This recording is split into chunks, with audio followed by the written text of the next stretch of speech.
అది గొప్ప అవకాశం ఇచ్చిన దేవాది దేవునికి వందనములు. స్టేజ్ని అలంకరించిన దైవజనునికి వందనాలు. కూడి వచ్చిన మీరందరికీ వందనాలు. ప్రార్థన చేసుకున్నాము. మహాపరిశుద్ధుడా, గొప్ప తండ్రి, నీకు వందనాలు, సూత్రాలు తండ్రి. తండ్రి, ఈ బైబుల్ తరగతి తండ్రి నిర్మించి నీ పరిశుద్ధ గ్రంథంలో నుంచి మాటలు మాకు వినడానికి మాకు ఇచ్చిన గొప్ప ధన్యత నీకు వందనాలు, సూత్రాలు తండ్రి. తండ్రి, అన్నగారు అక్కగారు అక్కడికి వెళ్ళారు తండ్రి.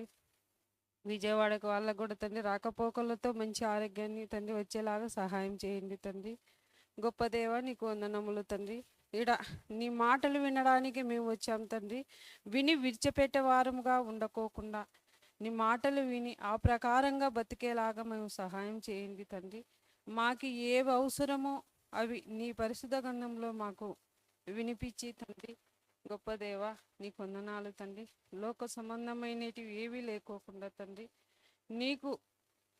నువ్వు ఈ లోకంలో ఎలాగ ప్రేమ అభిమానాలు చూపించావో తండ్రి, అలాగనే తండ్రి మేము కూడా బతికేలాగా సహాయం చేయండి గొప్ప దేవ. కూడి వచ్చిన తండ్రి గొప్ప దేవ, అందరికీ తండ్రి శరీర సంబంధం కాదు, ఆత్మకు సంబంధించిన మాటలు మేము విని గొప్ప దేవ ఉండేలాగా సహాయం చేయమని. ఈ నా మాటలు తండ్రి ఏదన్నా తప్పుంటే క్షమించండి. మా ప్రభు ప్రియ రక్షకుడైన యేసు ప్రభు నామంలో అడిగి ప్రార్థన సమర్పిస్తున్నాను పరలోకపు తండ్రి. ఆమేన్.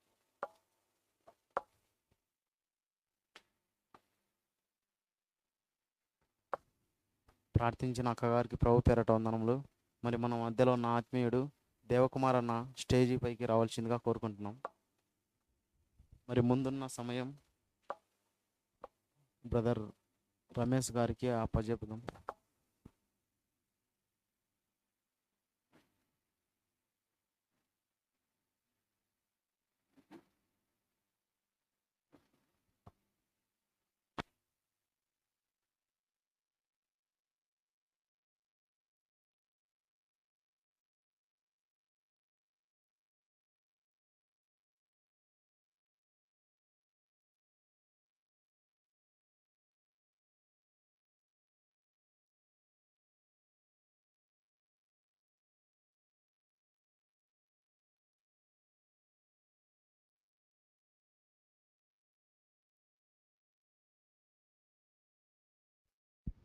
హలో హలో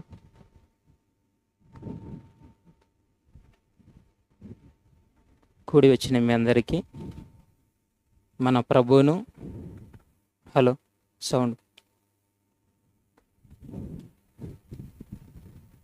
కూడి వచ్చిన మీ అందరికీ మన ప్రభువును ప్రేక్షకుడైన యేసుక్రీస్తు వారి నామములో శుభములు వందనం తెలియజేసుకుంటున్నానండి. ప్రియమైన దేవుని వర్లారా, ఇక మనం ఆలస్యం చేయకుండా నేటి పాఠాన్ని మనం ఆలోచించుకుందాం. నేడు మనం ఆలోచించుకొని పోయే అంశం 3 లోకాల మర్మాలు. డిప్లొమా ఇన్ బైబిల్ థియాలజీలోని 3వ పాఠం 3 లోకాల మర్మాలు. ఈ పాఠం ఇంతకుముందు విన్న వాళ్ళు ఎంతమంది ఉన్నారు ఇక్కడ? ఇంతకుముందు విన్న వాళ్ళు చాలా తక్కువ మంది చేతులు ఎత్తారు. ఎగ్జామ్ రాసే వాళ్ళు ఎంతమంది ఉన్నారు? D2 ఎగ్జామ్ రాసేవాళ్ళు ఆదాం గారు ఉన్నారు, దేవకుమార్ గారు ఉన్నారు. ఓకే, ఎగ్జామ్ రాసేవాళ్ళు రాసిన వాళ్ళు కానివ్వండి, రాసేవాళ్ళు కానివ్వండి, రాయని వాళ్ళు కానివ్వండి, ఖచ్చితంగా ఈ పాఠం గురించి మనం తెలుసుకోవాలి. మరి ఈ 3 లోకాల మర్మాలు అనేది మనం ఈ పాఠం పేరు వినగానే మనకి ఇక్కడ ఈ పాఠంలో 2 పదాలు కనబడుతున్నాయి. ఒకటి 3 లోకాలు, రెండవది మర్మాలు. 3 లోకాలు అంటే ఏవో 3 లోకాలు ఉన్నాయని 3 లోకాలు అని మనకు కనబడుతుంది. నెక్స్ట్ మర్మాలు అంటే పర్యాయ పదాలుగా మనం రహస్యాలు అని చెప్పవచ్చు. మరి ఈ 3 లోకాల మర్మాలు ఏంటి? బైబుల్ ఏం సెలవిస్తుంది? నేటి సమాజం ఏమనుకుంటుంది అని మనం కొద్ది నిమిషాలు ఆలోచిస్తాం. మొదటిగా ఈ 3 లోకాల మర్మాలు. మామూలుగా లోకాలు అనగానే సహజంగా మనిషి ఏం చెప్తాడు? లోకాలు ఎన్ని అనగానే కొంతమంది 3 లోకాలు అంటారు, కొంతమంది 7 లోకాలు అంటారు, కొంతమంది 14 లోకాలు అంటారు. మరి కొందరికి లోకాలు ఎన్ని అంటే ఎలా అర్థమైందంటే, గతంలో బహుశా మనందరం వినే ఉండొచ్చు, తెలిసే ఉండొచ్చు. ఎన్ని లోకాలు ఉన్నాయని పాట కూడా రాశారు. ఏం పాట అండి? మణి గారు చెప్తారు మనకి. 7 లోకాల సౌందర్య రాశి అని పాటలు కూడా రాశారు. మరి లోకాలు ఎన్ని ఉన్నాయో మనిషికి తెలియకుండా అయిపోతుందని మనిషి లోకాలు ఎన్నో ఉన్నాయి అని నేను అనుకుంటూ పాటలు కూడా రాశారు. కానీ మనం ఆ లోకాల పేర్లు ఏమన్నా అడిగితే చెప్పగలరా? చెప్పలేదు. మరి ఈ లోకాల గురించి ఏంటో, ఎన్ని లోకాలు ఉన్నాయో, ఏ లోకంలో ఎవరెవరు ఉంటారో, ఈ విషయాలన్నీ మనం క్లుప్తంగా తెలుసుకుందాం. మొదట లోకాలను విడిచి వెళ్ళిన వారు ఎంతోమంది ఉంటారు. మొట్టమొదట మనందరం ఈ భూమి మీదకి ఎక్కడి నుంచి వచ్చాం? పరలోకం నుండి వచ్చాం. ఈ విషయం మనందరికీ తెలుసు. పరలోకం నుండి ఏ లోకానికి వచ్చాం? భూలోకానికి వచ్చాం. భూలోకానికి వచ్చిన మనం మరలా తిరిగి ఎక్కడికి వెళ్ళాలి? పరలోకానికి వెళ్ళాలి. ఇప్పుడు మనందరం ఇక్కడికి వచ్చాము. ఇక్కడికి వచ్చామంటే ముందు మనం ఎక్కడి నుంచి ప్రయాణం అయ్యాం? మన ఇంటి దగ్గర నుంచి. కొంతమంది బాకరాపురం నుంచి, కొంతమంది క్రిస్టియన్ లైన్ నుంచి, కొంతమంది రాజీవ్ కాలనీ నుంచి, కొంతమంది నగరగుట్ట నుంచి, రకరకాల ప్రాంతాల నుంచి మనందరం ప్రయాణమై ఒకే చోటుకి వచ్చాం. అలానే మరలా మన పనిని ముగించుకొని తదుపరి ఎక్కడికి వెళ్తాం?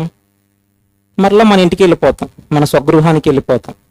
అలానే ఈ భూమి మీదకి వచ్చిన ప్రతి ఒక్కరు కూడా ఒక పని ఉంది. వారు వచ్చిన ఈ ప్రయాణానికి వెనుక ఒక పర్యాంతం ఉంది, ఒక పరమార్థం ఉంది అని మనందరం తెలుసుకోవాలి. మరి ఉదాహరణకి పలానా హైదరాబాద్ వెళ్ళాలని బెంగళూరు బస్సు ఎక్కాం. ఏంది పరిస్థితి? హైదరాబాద్ వెళ్ళాలని బెంగళూరు బస్సు ఎక్కితే మన ప్రయాణం కరెక్టేనా? కరెక్ట్ కాదు. మనం అనుకున్న గమ్యానికి చేరలేం. అందుకే మనం వెళ్ళే ప్రయాణం కూడా ఎటువంటిది ఉండాలి? ముందుగానే మనం సిద్ధపడి ఉండాలి. అలానే ఈ భూమి మీదకి వచ్చిన మనందరం కూడా యేసుక్రీస్తు వారిని మాదిరిగా తీసుకొని మనందరం కూరలా ఎక్కడి నుంచి అయితే వచ్చామో మరలా అక్కడికి వెళ్ళాలి. మరి ఈ లోకాల గురించి బైబిల్ ఏం సెలవిస్తుంది? బైబిల్లో ఎన్నో సంగతులు రాయబడ్డాయి. మరి బైబిల్లో ఉన్న సంగతులు ఎటువంటివో మనం ఒక మాట చూడగలిగితే, కొరింథీయులకు రాసిన మొదటి పత్రిక 2వ అధ్యాయం 9-10 వచనములు. కొరింథీయులకు రాసిన మొదటి పత్రిక 2వ అధ్యాయం 9-10 వచనములు. ఇందును గూర్చి దేవుడు తనను ప్రేమించే వారి కొరకు ఏవి సిద్ధపరచనో అవి కంటికి కనబడలేదు, చెవికి వినబడలేదు, మనుష్య హృదయమునకు గోచరము కాలేదు అని వ్రాయబడి ఉన్నది. చాలండి. బైబిల్లో వ్రాయబడిన సంగతులు ఎటువంటివంటండి? కంటికి కనబడలేదు, చెవికి వినబడలేదు, మనుష్య హృదయమునకు కూడా గోచరము కాలేదంట. ఎందుకంటే దేవుని గ్రంథంలో రాయబడిన మర్మాలు లేదా రహస్యాలు ఎవరికి బయలుపడతాయంటే బైబిల్ని నిత్యం చదివే వారికి, బైబిల్ని ధ్యానించిన వారికి బయటపడతాయి. మరి ఆయన గురించి తెలుసుకునే వాళ్ళు ఎంతమంది ఉన్నారు? పలానా సినిమా యాక్టర్ గురించి కానివ్వండి, పలానా స్పోర్ట్స్ మెన్ గురించి కానివ్వండి, చెప్పమంటే టక టక టక చెప్పగలం. వాళ్ళు ఎప్పుడు పుట్టారు, ఎప్పుడెప్పుడు వరల్డ్ కప్లు సాధించారు, వాళ్ళ ఫ్యామిలీ మెంబర్స్ ఎంతమంది, వాళ్ళ పేర్లు టకటక చెప్పగలరు కొంతమంది. కారణం వారంటే కొంచెం ఇష్టమని లేదంటే వాళ్ళ ఫ్యాన్ అని చెప్పుకుంటూ ఉంటారు. మరి బైబిల్ని కలిగిన క్రైస్తవుడని పేరు పెట్టుకున్న మనం బైబిల్లో ఒక సహోదరుడు ఏదైనా ప్రశ్న వేసిన వెంటనే మనం సమాధానం చెప్పగలుగుతున్నామా? ఆలోచించండి. చెప్పలేకపోతున్నాం. కారణం మనం దాని మీద శ్రద్ధ వహించట్లేదు. క్రైస్తవుడని పేరు మాత్రం పెట్టుకుంటున్నాం, కానీ మనం ఎలా ఉన్నామంట? మృతులమై ఉన్నామని బైబిల్ సెలవిస్తుంది. మరి ఈ 3 లోకాల మర్మాలనే సంగతులు ఎవరు తెలియజేయాలి? బైబిల్ని అనునిత్యం పాటిస్తూ, బైబిల్ని చదువుతూ ధ్యానించిన వారే ఈ 3 లోకాలు ఏంటివో, ఆ లోకంలో ఎవరెవరు ఉంటారో, వాటి రహస్యాలు ఏంటో చెప్పగలరు. మరి ఇక ఆలస్యం చేయకుండా పాఠంలోనికి వెళ్ళిపోదాం. ఫిలిప్పీయులకు రాసిన పత్రిక 2వ అధ్యాయం 9వ వచనం. ఫిలిప్పీయులకు రాసిన పత్రిక 2వ అధ్యాయము 9వ వచనము. అందుచేతను పరలోకమందున్న వారిలో గాని,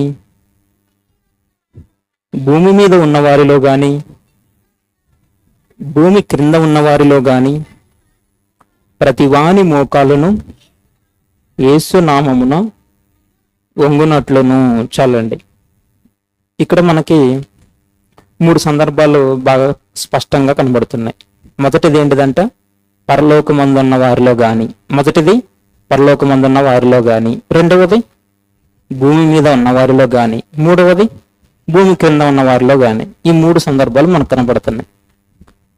మరి ఈ పరలోకంలో ఎవరు ఉంటారు? 3 సందర్భాలు, లేదంటే 3 లోకాల గురించి ఇక్కడ ప్రస్తావిస్తున్నాడు. మొదటిది పరలోకం, రెండవది భూలోకం, మూడవది పాతాళ లోకం, అదే భూమి క్రింద లోకం అని సెలవిస్తున్నాడు. మరి ఈ పరలోకంలో ఎవరెవరు ఉంటారు? సహజంగా మనకు తెలిసింది, పరలోకంలో ఎవరెవరు ఉంటారు? ఓకే, దేవదూతలు. లింగారెడ్డి గారు దేవదూతలు చెప్పారు. నెక్స్ట్ దేవుడు ఉంటాడు. ఇంకా యేసుక్రీస్తు వారు, పరిశుద్ధాత్మ దేవుడు ప్రజెంట్ మన దగ్గర ఉన్నాడు. ఓకే, వీరు పరలోకంలో ఉన్నవాళ్ళు. ఆ సందర్భం మనం చూడగలిగితే స్టెఫెన్ గారి సందర్భం, అపోస్తుల కార్యములు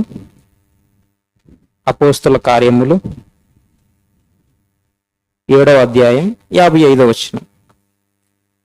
అపోస్తుల కార్యములు 7వ అధ్యాయము 55వ వచనం.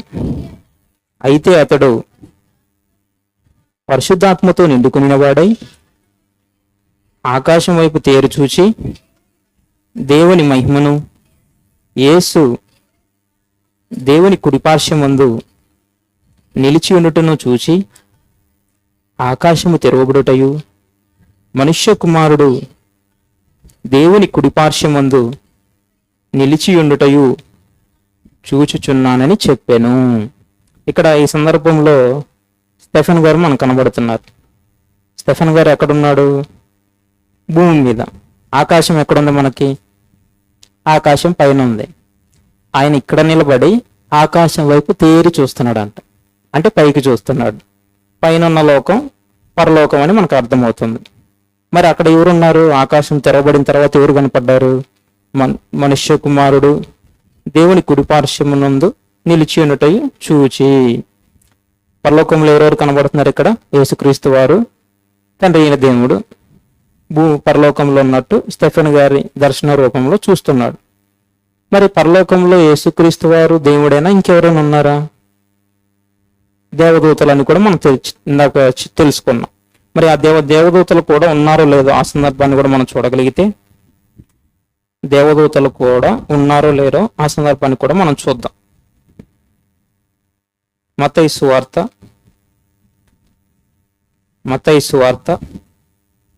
25వ అధ్యాయం 34వ వచనం. మత్తయి సువార్త 24వ అధ్యాయం, మత్తయి సువార్త క్షమించండి, మార్కు సువార్త 13:32. మార్కు సువార్త 13:32. ఆ దినమును గూర్చియు ఆ గడియను గూర్చియు తండ్రి తప్ప ఏ మనుష్యుడైనను పరలోకమందలి దూతలైనను కుమారుడైనను ఎరుగరు. ఇక్కడ ఎవరు ఉన్నారంట? పరలోకంలో తండ్రి ఉన్నాడు, యేసుక్రీస్తు వారు ఉన్నారు, దేవదూతలు కూడా ఉన్నారు. ఇందాక మనం చూసుకున్న స్టెఫెన్ గారి సందర్భంలో ఎవరెవరు ఉన్నారు? తండ్రి అయిన దేవుడు, యేసుక్రీస్తు వారు. ఇక్కడ మరి కొత్తగా దేవదూతలు కూడా కనబడుతున్నారు. అంటే వీరు ముగ్గురు ఎక్కడ ఉన్నారు? పరలోకంలో ఉన్నారు. పరలోకం ఎక్కడుంది? ఆకాశము పైన, అంటే మనకు పైన, ఆకాశాన్ని పైన చీల్చుకొని వెళ్ళిపోతే మనకు పరలోకం ఉంది. మరి ఈ పరలోకంలో ఎవరెవరు ఉన్నారో చూసాము. మరి రెండవ లోకంగా మనకేం కనబడుతుంది? ఫిలిప్పీలకు రాసిన పత్రిక 2వ అధ్యాయం 9వ వచనంలో పరలోకమందున్న వారిలో గాని భూమి మీద ఉన్న వారిలో గాని. రెండవ లోకం ఏంటంటే భూలోకం. దీన్ని భూమి అని పిలవచ్చు, లేదంటే పడతి అని పిలుస్తారు, ఇంకా పొడమి అని పిలుస్తారు, ధరణి అని పిలుస్తారు. ఇలా భూమికి కొన్ని పర్యాయ పదాలు ఉన్నాయి. మరి ఈ రెండవ లోకమైన భూలోకంలో ఎవరున్నారు? మనం దీని గురించి చెప్పనవసరం లేదు, ఎందుకంటే మనం ఎక్కడున్నాం? రెండవ లోకమైన భూలోకం మీదే ఉన్నాం. మరి ఈ భూలోకంలో ఎవరెవరు ఉన్నారు? మన కంటికి కనబడే ప్రతీది, జీవం కలిగిన ప్రతీది ఈ భూమి మీదే ఉంది. అది మనుషులైనా, పక్షులైనా, జంతువులైనా, జీవరాశులైనా, చెట్లైనా, క్రిమి కీటకాలైనా ఇవన్నీ ఎక్కడున్నాయి? భూమి మీద ఉన్నాయి. ఈ భూమి మీద ఉన్న వీటన్నిటికంటే విలువైన, శ్రేష్టమైన వాడెవడు? మనిషి. మరి ఈ భూమి మీదకి వచ్చిన మనిషి ఈ భూమి మీదకి ఎందుకు వచ్చాడు? ఎక్కడి నుంచి వచ్చాడు? దీనికి బెస్ట్ ఎగ్జాంపుల్గా మనందరికీ మార్గదర్శిగా ఉన్న యేసుక్రీస్తు వారిని తీసుకుందాం. మనందరికీ తెలుసు యేసుక్రీస్తు వారు ఎక్కడి నుంచి వచ్చాడు? పరలోకం నుండి వచ్చాడు. పరలోకం నుండి వచ్చిన ఆయన ఈ భూమి మీద ఏం చేశారు? తండ్రి పనిలో ఉన్నాడు. ఎటువంటి పాపం చేయకుండా, ఎటువంటి అబద్ధం ఆడకుండా, ఎటువంటి నరహత్య కానివ్వండి, దొంగతనం కానివ్వండి, మోహచూపు కానివ్వండి, ఎటువంటి పాపక్రియలు చేయకుండా యథార్థముగా నీతిమంతుడిగా బ్రతికి మనందరికీ మార్గదర్శకంగా నిలిచాడు. మరి ఈ భూమి మీదకి వచ్చిన యేసుక్రీస్తు వారు భూమి మీదనే ఉన్నాడా? తిరిగి మరలా ఆయన ఎక్కడి నుంచి వచ్చాడో అక్కడికి వెళ్ళాడా? తిరిగి ఆయన ఎక్కడి నుంచి వచ్చాడో మరలా ఆ ప్రయాణాన్ని ఆయన కొనసాగించాడు. మరి ఆయన సేమ్ ఆయనలాగే ఈ భూమి మీదకి వచ్చిన మన ప్రయాణం ఎలా ఉంది? చనిపోయిన తర్వాత యేసుక్రీస్తు వారు ఎక్కడికి వెళ్ళాడు? పరదేశికి వెళ్ళాడు. మొట్టమొదట పరదేశికి వెళ్ళాడు. అంటే భూమి మీదకి వచ్చిన ప్రతి మనిషి మొదట పరలోకంలో ఉనికి కలిగిన ప్రతి మనిషి ఎక్కడికి వస్తున్నాడు? భూమి మీదకి వస్తున్నాడు. మొదటి లోకమైన పరలోకంలో ఉన్న మనిషి రెండవ లోకమైన భూలోకి వస్తున్నాడు. భూలోకంలో నుండి మూడవ లోకమైన భూమి కింద లోకానికి వెళ్తున్నాడు. మరలా భూమి కింద లోకంలో అలానే శాశ్వతంగా ఉంటాడా? ఉండడు. మరలా యేసుక్రీస్తు వారు రెండవ రాకడ తర్వాత మరలా ఎక్కడి నుంచి అయితే ఫస్ట్ వచ్చాడో మరలా ఆ ప్రయాణానికే వెళ్ళిపోతాడు. అంటే అక్కడికి మొదటి లోకమైన పరలోకానికి. మరి ఈ భూలోకంలో ఎవరున్నారో మనం తెలుసుకున్నాం. మరి వారి జీవిత పరిస్థితి ఎలా ఉంది, వారి జీవితాలు ఎలా ఉన్నాయి దేవుని పట్ల మనం ఆలోచించగలిగితే, నేడు క్రైస్తవులకు పిలువబడుచున్న వారే దేవుని పట్ల భయభక్తులు కలిగి లేక, దేవుని వాక్యాన్ని అనుసరించక, ప్రతిదినం ప్రార్థన చేసుకోక దేవునికి దూరం అయిపోతున్నారు. క్రైస్తవుడని పేరు పెట్టుకున్నంత మాత్రాన మనం పరలోకం వెళ్తామా? వెళ్ళలేం. అందుకే పౌలు గారు ఎన్నో సందర్భాల్లో తెలియజేస్తున్నాడు క్రైస్తవుడు అంటే ఎవడు, ఎలా ఉండాలో, క్రైస్తవుని యొక్క గుణగణాలు ఏంటో ఎన్నో సందర్భాల్లో పౌలు గారు సెలవిస్తున్నారు. మరి ఈ భూలోకం గురించి మరి మనం కొన్ని సందర్భాల్లో చూడగలిగితే అపోస్తుల కార్యములు 17వ అధ్యాయం 26వ వచనం మనందరికీ సుపరిచితమైన సందర్భం. అపోస్తుల కార్యములు 17వ అధ్యాయం 26వ వచనం. మరియు యావత్ భూమి మీద కాపురమునుటకు ఆయన ఒకని నుండి ప్రతి జాతి మనుషులను సృష్టించి, వారు ఒకవేళ దేవునిని తడవులాడి కనుగొందురేమో అని తన్ను వెదుకు నిమిత్తము నిర్ణయ కాలములను వారి నివాస స్థలము యొక్క పొలిమేరలను ఏర్పరచను. ఈ సందర్భంలో దేవుడు భూమిని ఎందుకు చేశాడంటండి? యావత్ భూమి మీద కాపురం ఉండకు మనుషులను చేశాడు. మరి ఈ భూమి మీద బ్రతికే మనిషి ఎలా ఉండాలని దేవుడు కోరుకున్నాడంటే, ఈ సృష్టిని చూసైనా నన్ను వెదకాలి, నేను ఎక్కడున్నానో నన్ను తడువులాడాలి అనని దేవుడు కోరుకుంటున్నాడు. సహజంగా మనం ఎప్పుడు తగులాడతామండి? కరెంటు పోయినప్పుడు, చీకటి పడినప్పుడు, ఏదన్నా కొన్ని మన కంటికి కనిపించినవి ఉంటే అప్పుడు మన కళ్ళున్న ఒకటే లేకపోయినా ఒకటే కరెంటు పోయినప్పుడు. ఎందుకంటే ఏదే వస్తువులు ఉన్నాయో తౌడుకుంటూ నిదానంగా బయటకు వస్తాం.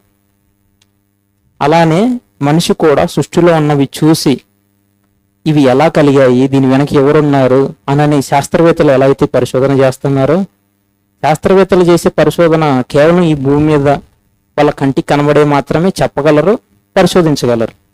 కానీ కంటికి కనబడినవి ఎన్నో ఉన్నాయి, ప్రకృతిలో కానివ్వండి, విశ్వంలో కానివ్వండి. వాటి గురించి ఏమన్నా పరిశోధన చేయగలరా? చేయలేరు. కంటికి కనబడినవే చేయడానికే చాలా వాళ్ళకి కష్టంగా ఉంది. మరి కంటికి కనబడనివి పరిశోధన చేయాలంటే కేవలం వాక్యాన్ని చదివే మనమే మన కంటికి కనబడినవి ఏంటో, ఏవేవి ఎన్ని పరిశోధనల వల్ల మన కంటికి కనబడే విధంగా మనం చేసుకోగలమో బైబిల్ కలిగిన మనకి అర్థమవుతుంది. మరి ఇక్కడ నివాస స్థలముల పొరిమేలను దేవుడు ఏర్పరిచాడు.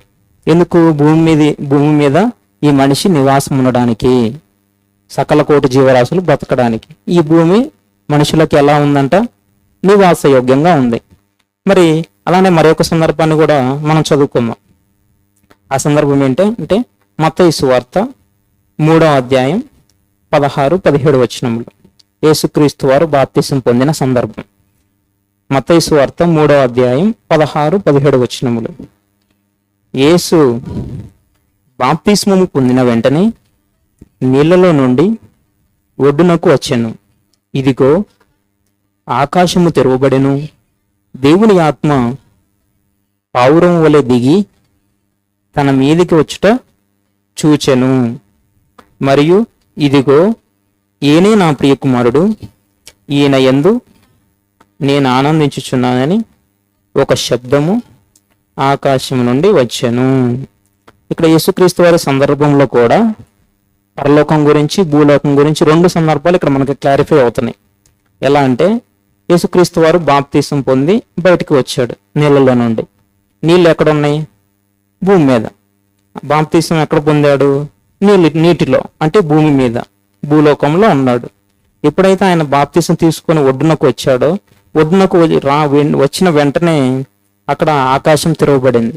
ఆకాశం తెరవబడి పైన నుంచి ఒక స్వరం వినబడుతుంది. ఏమని? ఈయనే నా ప్రియకుమారుడు, ఈయన యందు నేను ఆనందించుచున్నాను అని పరలోకం నుండి స్వరం వినబడింది. అంటే భూలోకం ఉంది, పైన ఆకాశం చేల్చబడిన అవతల తర్వాత పరలోకం ఉంది. ఆ పరలోకంలో తండ్రైన దేవుడు ఉన్నాడు. అలానే పరిశుద్ధాత్మ దేవుడు పావుర రూపంలో యేసుక్రీస్తు వారి మీద వాలాడు.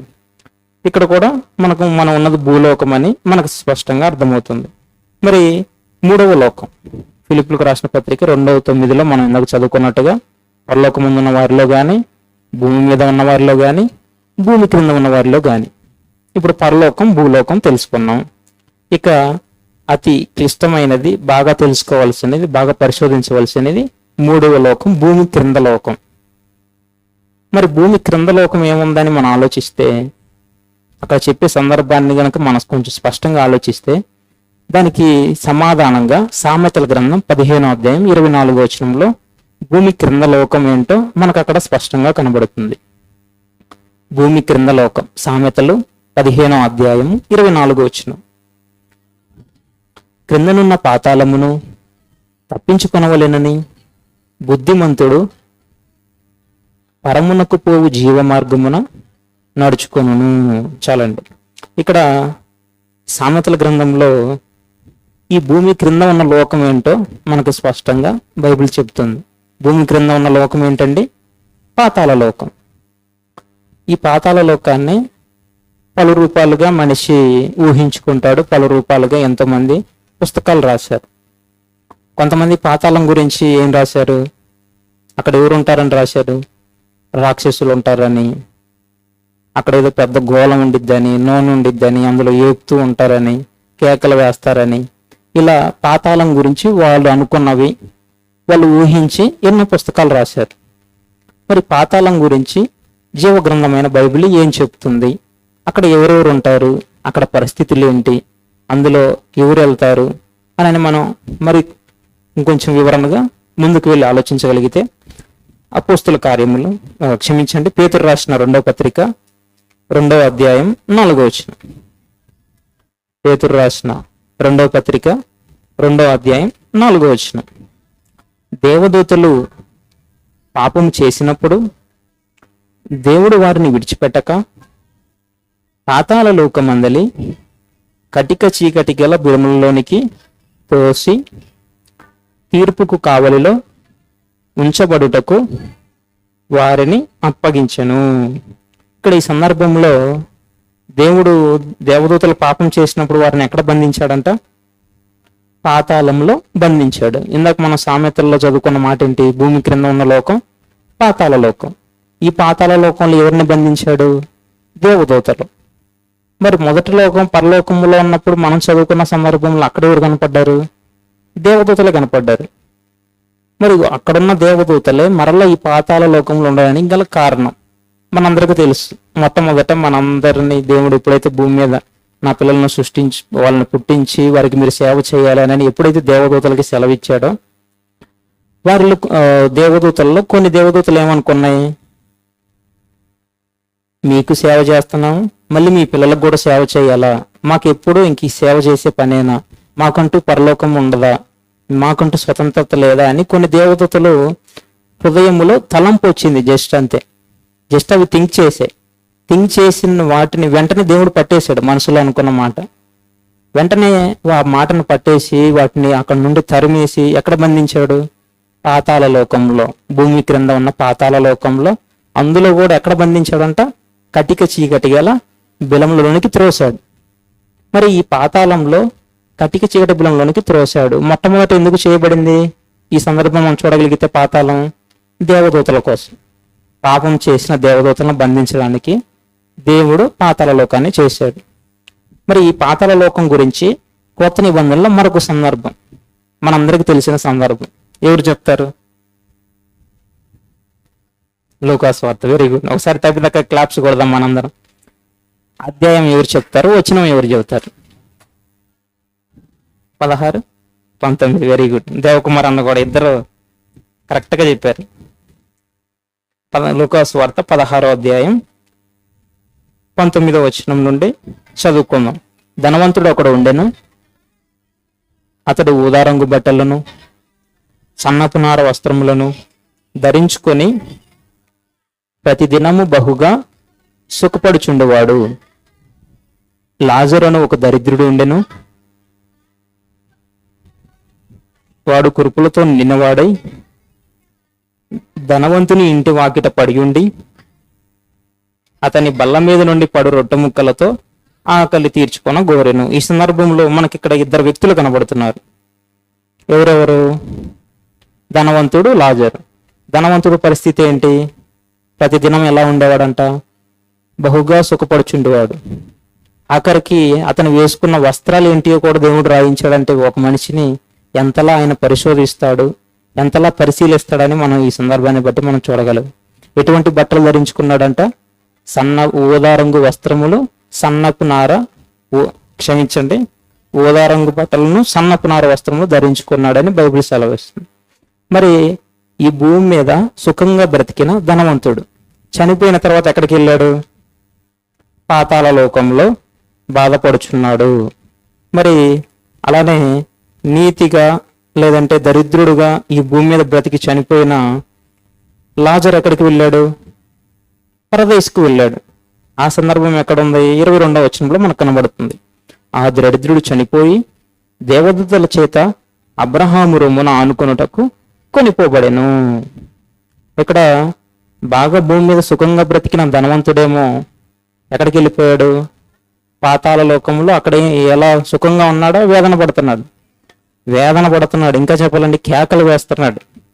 మరి ఇక్కడ భూమి మీద దరిద్రుడుగా నీతిమంతుడుగా బ్రతికి చనిపోయిన లాజరు గారేమో ఎలా ఉన్నాడు? దేవదూతల చేత అబ్రహాము రొమ్మున ఆనుకున్నట్టుకు కొనిపోబడ్డాడు. అక్కడ ఎలా ఉన్నాడు? విశ్రాంతి తీసుకుంటున్నాడు, నెమ్మది పొందుతున్నాడు. భూమి మీద ఉన్నప్పుడు నెమ్మది లేదు, సరైన ఆహారం లేదు, సరైన వస్త్రాలు లేవు, సుఖంగా లేడు. దేవుణ్ణి విశ్వసించి యథార్థంగా బ్రతికాడు. అందుకే మరణించిన తదనంతరం దేవుడు మహాలోకమైన ఆ పరదేశంలోనికి చేర్చుకున్నాడు. ఆ తరువాత ఆ పాతాళ లోకానికి వెళ్ళిన ధనవంతుడు పరిస్థితి మనం చూడగలిగితే 23వ వచనం. అప్పుడు అతడు పాతాళంలో బాధపడుచు కన్నులెత్తి దూరము నుండి అబ్రహామును అతని రొమ్మున ఆనుకుని ఉన్న లాజరును చూచి, తండ్రివైన అబ్రహామా, నా యందు కనికరపడి తన వ్రేలి కొనను నీళ్ళలో ముంచి నా నాలుకను చల్లార్చుటకు లాజరును పంపుము, నేను ఈ అగ్ని జ్వాలలలో యాతన పడుచున్నానని కేకలు వేసి చెప్పాను. ఇప్పుడు ఇక్కడ ఇద్దరు మరణించారా లేదా? మరణించారు. ఇద్దరు మరణించారు. ధనవంతుడు ఏమంటున్నాడు? ఎదురుగా ఉన్న అబ్రహాం గారిని చూచి, తండ్రివైన అబ్రహామా, నేను వేదన పడుతున్నాను, కేకలు వేస్తున్నాను, నన్ను చూసి కొంచెం నా మీద మనసు ఉంచి జాలిపడి ఆ లాజరును పంపించు, ఒక వేలికొన నీళ్ళలో ముంచి ఒక బొట్టు నీళ్ళు ఇవ్వనని అబ్రహాము గారిని వేడుకుంటున్నాడు. మరి అక్కడ వేడుకుంటున్నాడంటే ఎదురుగా ఉన్నాడా లేదా? ఉన్నాడు. ఎదురుగా ఇద్దరు ఉన్నారు. ఈతనేమో ఇక్కడ యాతన పడుతున్నారు, వాళ్ళేమో అక్కడ నెమ్మది పొందుతున్నారు. అంటే ఇద్దరు ఎదురెదురుగా ఉన్నారు లేరా? ఉన్నారు. ఎదురెదురుగా ఉన్నట్లుగా మనం చూడగలం. పాతాళంలో 2 స్థలాలు ఉండేయని, ఒకటేమో ధనవంతుడున్న వేదనకరమైన స్థలం, రెండవది లాజరు ఉన్న నెమ్మది పొందే స్థలం. ఈ 2 స్థలాలు కనపడుతున్నాయి. మరి అలానే ఎప్పుడైతే ధనవంతుడు ఆ మాట అన్నాడో వెంటనే అబ్రహాము గారు ఏమంటున్నారో ఆ సందర్భాన్ని చూడగలం. 25వ వచనం. అందుకు అబ్రహాము, కుమారుడా, నీవు నీ జీవితకాలమందు నీకిష్టమైనట్టు సుఖము అనుభవించితివి, అలాగునని లాజరు కష్టము అనుభవించినని జ్ఞాపకం చేసుకొనుము. ఇప్పుడైతే వాడు ఇక్కడ నెమ్మది పొందుచున్నాడు, నీవు యాతన పడుచున్నావు అనని ఇక్కడ అబ్రహాం గారు సెలవిస్తున్నారు. ఇక్కడ చెప్తున్నాడు, నువ్వేమో నన్ను లాజర్ను పంపించమంటున్నావు, నేను పంపించడానికి ఇక్కడ వీలు కాదు, ఎందుకంటే ఇక్కడ పరిస్థితి ఇది అనని ఆ సందర్భం నెక్స్ట్ వచనంలో చెప్తున్నాడు. అంతేకాక ఇక్కడ నుండి మీ యొద్దకు దాటగోరు వారు దాటి పోజాలకుండునట్లును, అక్కడి వారు మా యొద్దకును దాటి రాజాలకుండునట్లును మాకును మీకును మధ్య మహా అగాధం ఉంచమడి ఉన్నదని చెప్పాను. ఇక్కడ అబ్రహాం గారు ఏం సెలవిస్తున్నారు? కుమారుడా, నీవు మా దగ్గరికి రావాలన్నా, మేము మీ దగ్గరికి రావాలన్నా మీకు మాకు మధ్య ఏముంది అంటున్నాడు? అగాధం ఉంది. ఇప్పుడు ఎగ్జాంపుల్గా మనం ఈ టేబుల్ తీసుకుందాం. ఇప్పుడు మీరు అక్కడ ఉన్నారు, నా దగ్గరికి రావాలంటే మధ్యలో మీకు ఏం అడ్డం ఉంది? ఇక్కడ టేబుల్ అడ్డం ఉంది. అదేమో యాతన పడే స్థలం అనుకున్నాం, ఇక్కడ నేను ఉన్నదేమో నెమ్మది పొందే స్థలం అనుకున్నాం. ఈ రెండింటికి మధ్య ఏముంది? టేబుల్ అడ్డం ఉంది. బైబిల్ ప్రకారంగా చెప్పాలంటే అగాధం. ఇందాక మనం చదువుకున్నాం పేతురు రాసిన 2వ పత్రిక 2:4 దేవదూతలను ఎక్కడ బంధించాడంట? కట్టిక చీకటికెలా బిలములలోనే బంధించాడు. అది యాతన పడే స్థలం, ఇది నెమ్మది పొందే స్థలం, మధ్యలో అగాధం ఉంది. ఈ అగాధాన్ని దాటుకొని అటు వాళ్ళు ఇటు రావాలన్నా, ఇటు వాళ్ళు అటు పోవాలన్నా మధ్యలో అడ్డం ఉంది, కాబట్టి వెళ్ళలేరు. అదే చెప్తున్నాడు, మేము మీ దగ్గరికి దాటాలనుకున్నా, నువ్వు మా దగ్గరికి దాటి రావాలనుకున్నా మధ్యలో ఏముంది? అగాధం ఉంది. అంటే ఇక్కడ మనకి ఎన్ని స్థలాలు కనపడుతున్నాయి? 2 స్థలాలు కనపడుతున్నాయి. ఒకటి నెమ్మది పొందే స్థలం, ఒకటి వేదనకరమైన స్థలం. ఈ రెండింటిని డివైడ్ చేస్తూ మధ్యలో ఉన్నదేంటి? అగాధం. ఈ అగాధంలో ఎవరున్నారు? దేవదూతలు, పాపం చేసిన దేవదూతలు. ఇది మనం ఈ 3 లోకాల మర్మంలో తెలుసుకున్నది. మరి పాతాళ లోకం గురించి మరికొన్ని సందర్భాలు తెలుసుకుందాం. మొట్టమొదటి లోకం ఏంటి? ఎవరు చెప్తారు? చిన్నపిల్లలు చెప్పాలి. మొదటి లోకం పరలోకం. Very good. మీ ఇద్దరిలో రెండవ లోకం ఇప్పుడు ఎక్కడ ఉన్నాం మనం? భూలోకం. Very good. మూడోది ఎవరు చెప్తారు? వాళ్ళిద్దరిలో కానీ ఇక్కడ వీళ్ళిద్దరిలో కానీ. మూడవ లోకం పాతాళ లోకం. Very good. మొదటి లోకం పరలోకం, రెండవ లోకం భూలోకం, మూడవ లోకం పాతాళ లోకం. మొదటి లోకంలో ఎవరున్నారు? తండ్రి అయిన దేవుడు, యేసుక్రీస్తు వారు, పరిశుద్ధాత్మ దేవుడు, ఇంకా దేవదూతలు. Okay, very good. భూలోకంలో మనుషులు, జంతువులు, పక్షులు, జీవరాశులు, భూమి మీద ఉన్న సమస్త జీవం కలిగిన ప్రతి ఒక్కటి భూమి మీద ఉంది. లేదంటే మన కంటికి కనబడే ప్రతిదీ భూమి మీద. పాతాళ లోకంలో ఎవరెవరు ఉన్నారు? పాపం చేసిన అనీతిమంతులు ఉన్నారు, పాపం చేయని నీతిమంతులు ఉన్నారు. పాతాళ లోకంలో ఎన్ని స్థలాలు ఉన్నాయి? 2 స్థలాలు. ఒకటి నెమ్మది పొందే స్థలం, రెండవది యాతనకరమైన స్థలం. ఈ రెండింటికి మధ్య ఏముంది? ఆ అగాధంలో ఎవరున్నారు?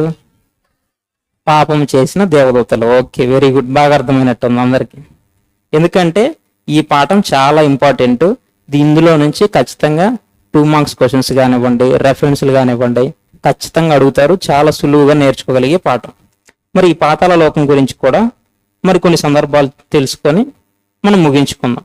మరి ఈ పాతాళ లోకంలో ఉన్న వారు ఎవరు? మనం చదువుకున్న ఇంతక సందర్భంలో, లాజరు ధనవంతుడు సందర్భంలో పాపం చేసిన లేదంటే సుఖంగా బ్రతికిన ధనవంతుడు కనపడ్డాడు. పాపం చేయకుండా దరిద్రుడిగా చనిపోయి నెమ్మది పొందే లాజరు కనపడ్డాడు. వీరిద్దరే ఉన్నారా?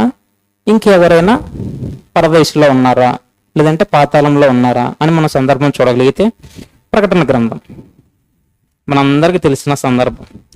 ప్రకటన గ్రంథం 6వ అధ్యాయం 10వ వచనం. ప్రకటన గ్రంథం 6వ అధ్యాయము 10వ వచనం. వారు నాదా, సత్యస్వరూపి, పరిశుద్ధుడా, ఎందాక తీర్పు తీర్చకయు మా రక్తము నిమిత్తము భూనివాసులకు ప్రతిదండన చేయకయు ఉందువని బిగ్గరగా కేకలు వేసిరి. ఇక్కడ మనకి ఈ సందర్భంలో ఈ భూమి అనే బలిపీఠం క్రింద 9వ వచనంలో మనకి స్పష్టంగా కనబడుతుంది. ఏముందంటే ఇక్కడ దేవుని వాక్యం నిమిత్తం, తాము ఇచ్చిన సాక్ష్యం నిమిత్తం వధింపబడిన వారి ఆత్మలను బలిపీఠం కింద చూచితిని. భూమిని బలిపీఠం అని కూడా పిలుస్తారు. బలిపీఠం కింద చూచితిని అని చెప్పి కింద అక్కడ మనకంటే ముందుగా చనిపోయిన నీతిమంతుడు, ప్రవక్తలు కానివ్వండి, అపోస్తలు కానివ్వండి, యేసుక్రీస్తు వారి శిష్యులు కానివ్వండి, వీరందరూ నీతిమంతులుగా బ్రతికిన వారందరూ ఎక్కడున్నారు? పరదైసులో నెమ్మది పొందుతున్నారు. నెమ్మది పొందే స్థలానికి ఉన్న పేర్లు పరదైస్ అని, ఇంగ్లీష్లో ఏమంటారు? ప్యారడైజ్ అంటారు. ఇలా పరదైస్కు కూడా కొన్ని పర్యాయ పదాలు ఉన్నాయి. మరి ఈ భూమి మీద వారు దేవుని పని నిమిత్తం ఎన్నో కష్టాలు పడ్డారు, ఎన్నో నిందలు భరించారు, ఎన్నో అవమానాలు భరించారు, కొరడాలతో కొట్టబడ్డారు, రంపాలతో కోయబడ్డారు, బహుగా ఈ భూమి మీద శ్రమ పొందారు. వారు శ్రమ పొందడానికి, వాళ్ళంతలా చనిపోవడానికి కారణం ఎవరు? ఆనాడు ఉన్న దుష్ట సమాజం. వాక్యాన్ని అంగీకరించకుండా వారిని చంపిన ఆనాటి దుష్ట సమాజం వారిని చనిపోయే విధంగా వారిని బాధించారు. ఎప్పుడైతే వారు చనిపోయి పరదేశకు వెళ్ళారో, దేవుని పని నిమిత్తమే కదా భూమి మీద చనిపోయింది, నీతిమంతులుగా బ్రతికే కదా వాళ్ళు చనిపోయింది. మరి అలా భూమి మీద ఎప్పుడైతే నీతిమంతులుగా యథార్థవంతులుగా బ్రతికి చనిపోతారో వారు ఎక్కడ ఉంటారు? పరదేశంలో నెమ్మది పొందుతున్నారు.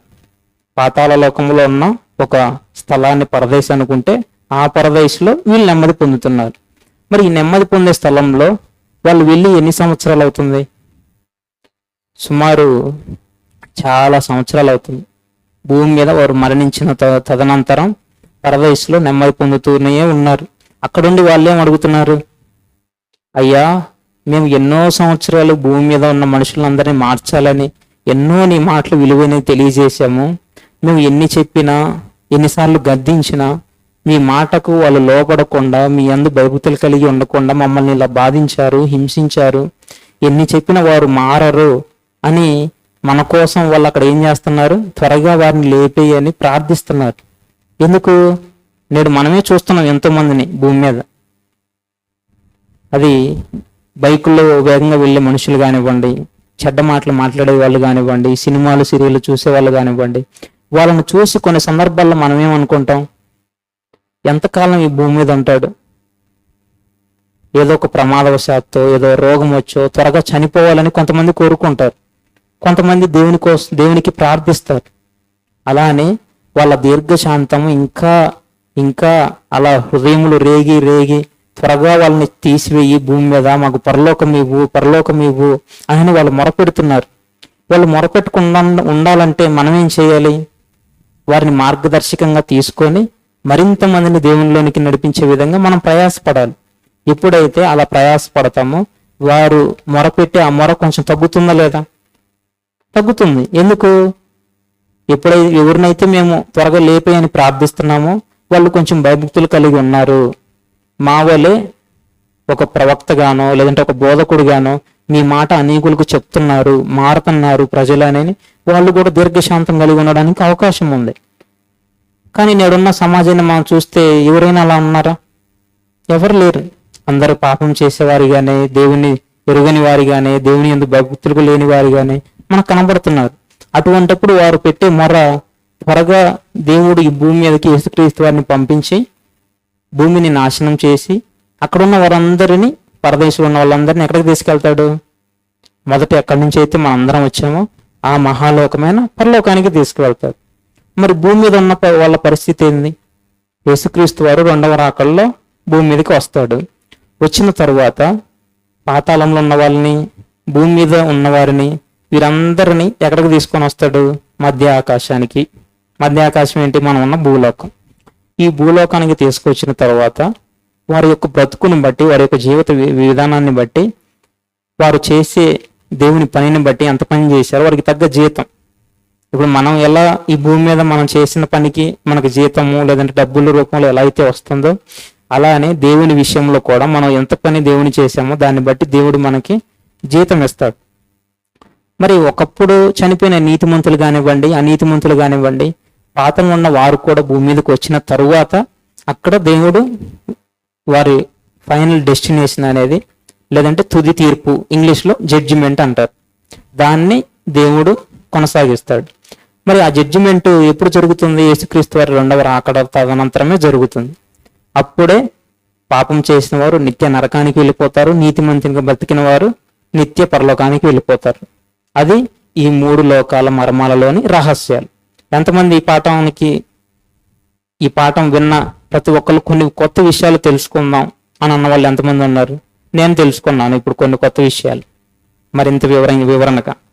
మరి ఈ 3 లోకాలలో మనం ప్రజెంట్ ఏ లోకంలో ఉన్నాం, మళ్ళీ ఏ లోకానికి వెళ్ళాలి, ఇప్పుడు మీరు మాట్లాడాలి. ఇంతవరకు నేను మాట్లాడాను. మొట్టమొదటి మనందరం ఎక్కడి నుంచి వచ్చాం? పరలోకం నుండి వచ్చాం. పరలోకం నుండి ఎక్కడికి వచ్చాం?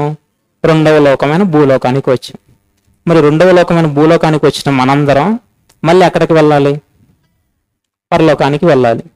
అది మనం భూమి మీద ఉండగా యేసుక్రీస్తు వారు వస్తే. ఒకవేళ యేసుక్రీస్తు వారు రాకపోతే భూమి మీద ఉన్న మనం ఎక్కడికి వెళ్ళాలి? మళ్ళీ నెమ్మది పొందే స్థలానికి. కరెక్ట్గా చెప్పారు, నెమ్మది పొందే స్థలానికి వెళ్ళాలి. మరి నెమ్మది పొందే స్థలానికి వెళ్ళాలంటే భూమి మీద మన బ్రతికి ఎలా ఉంది? దేవుని కోసం బ్రతకాలి. మరి ఇకనైనా మనందరం నిత్యం ప్రార్థన చేసుకుంటూ, నిత్యం బైబిల్ చదువుతూ దేవునిలో ఉందామా? ఎంతమంది ఉంటారు? అందరూ ఉండాలి. ఎంతమంది అయితే చేతులు ఎత్తారో వాళ్ళందరినీ గుర్తు పెట్టుకుంటాను. ఎంతమంది బైబిల్ చదువుతున్నారు, ఎంతమంది గ్రూపులో ఫోటో పెడుతున్నారు చూస్తాను ఖచ్చితంగా. కాబట్టి ఈ 3 లోకాల మర్మాలు అనే పాఠాన్ని ఇంతవరకు మనందరం విన్నాం. ఈ విన్న మాటల్లో ఎటువంటి లోటుపాట్లున్నా, తప్పులున్నా దయచేసి క్షమించగలరు. నేను కూడా సరి చేసుకుంటాను ఏమన్నా లోటుపాట్లు ఉంటే. ఇక ప్రార్థన చేసుకొని నేటి బైబిల్ తరగతిని ముగించుకుందాం. ప్రార్థన. మమ్మల్ని మిక్కిలిగా ప్రేమించిన మా ప్రియ పరలోక తండ్రి, మీ కొందముల తండ్రి, నేటికి మమ్మల్ని అందరినీ సజీవ లెక్కలో ఉంచారు. అందుని బట్టి కృతజ్ఞతలు. ఈ రాత్రికాల సమయమున ఎన్నో విలువైన మాటలు మేము తెలుసుకుని ఉన్నాము తండ్రి. మా ఉనికి ఎక్కడ మొదలైంది, ఎక్కడ కొనసాగుతూ ఉంది, చివరికి ఎక్కడ ముగింపు అవ్వబోతుంది అనేది మేము తెలుసుకుని ఉన్నాం తండ్రి. విన్న మాటలు మేము నిష్ప్రయోజనము కాకుండా, వాటిని పేపర్లలోనో బుక్కుల్లోనికి పరిమితం చేయకుండా, హృదయం అనే పలకల మీద రాసుకొని, మీ వాక్యాన్ని చదువుకొని, మీలో మరింతగా మేమందరం ఎదిగే మంచి భాగ్యాన్ని, అవకాశాన్ని దయచేయండి. మీరున్న పరలోకంకి మేమందరము మా మరణాంతరం అక్కడికి మీ దగ్గరికి చేరే మంచి భాగ్యాన్ని, అవకాశాన్ని దయచేస్తారని కోరుకుంటూ వేడుకుంటూ, మాకు ఇంత మంచి మహాజ్ఞానాన్ని అందించిన జయశాలి తాతయ్య గారికి మంచి ఆరోగ్యమును, ఆయుష్ను దయచేయండి. ఎందరైతే మీ సేవను యథార్థముగా, న్యాయముగా జరిగిస్తున్నారో వారందరికీ మీ పరిశుద్ధాత్మ సహాయాన్ని దయచేయండి. ప్రయాణంలోను, పనులను మీరే క్షేమంగా కాచి కాపాడి విన్నాను తండ్రి. ఇక్కడున్న మేమందరం మా తుది శ్వాస వరకు, లేదా మీ కుమారుని రాకడ పర్యాంతము వరకు మేమందరము మీ జ్ఞానంలో ఎదుగుతూ, మరింతగా ముందుకు వెళ్తూ, ఒకరి పట్ల ఒకరు ఐక్యత కలిగి, సమాధానము కలిగి, ప్రేమ కలిగి, జాలి కలిగి మేమందరం ఉండునట్లుగా సహాయం చేయండి. ఈ ప్రార్థన యేసుక్రీస్తు వారి పుణ్యనామమున అడిగి వేడుకొంచున్నాము పరమ తండ్రి. ఆమేన్. అందరికీ వందనాలండి.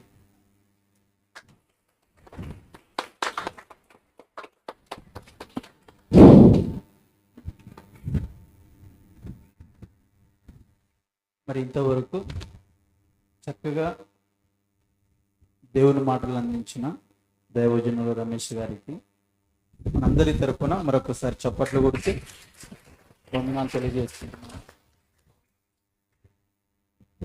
రోజు ప్రతిరోజు దేవుని జ్ఞానము నేర్చుకుంటా ముందుకు సాగాలి మన జీవితం.